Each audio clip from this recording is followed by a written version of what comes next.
ब्रजराजनगर उपनिर्वाचन ପାଇଁ ଆଜି 279 ଭୋଟ मतदान हो जाइछि। ब्रजराजनगर निर्वाचन मंडली रे 2,14,878 जन भोटर संख्या थिबा बेले प्रतिद्वंदिता करुथिबा 11 जन प्रार्थींकर भाग्य निर्धारण करिवो।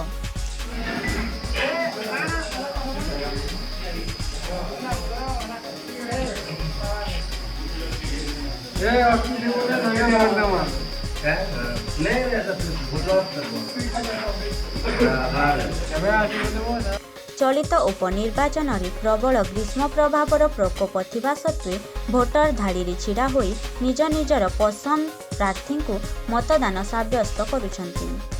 सूचना अनुसार किछि युवा भोटर भोटदान वंचित थिबारु क्षोभ प्रकाश करुछंती।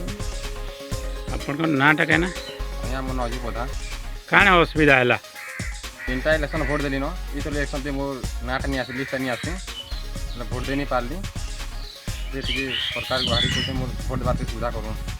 युवा भोटर अजु प्रधान पूर्वर विभिन्न निर्वाचन रे भोटदान करिथिबा बेले चलित उपनिर्वाचन रे श्री प्रधानकर भोट तालिका रे नाम न थिबारु भोटदान वंचित अछंती। एहाकु नै असंतोष प्रकाश करी तांकर नाम को शीघ्र भोट तालिका रे अंतर्भुक्त करी आगकु जेमिति भोटदान वंचित न हेबे सेथिप्रति ध्यान देबाकु सरकारंकु निवेदन करिसंती। रवींद्र साहू रिपोर्ट प्रजाकोट।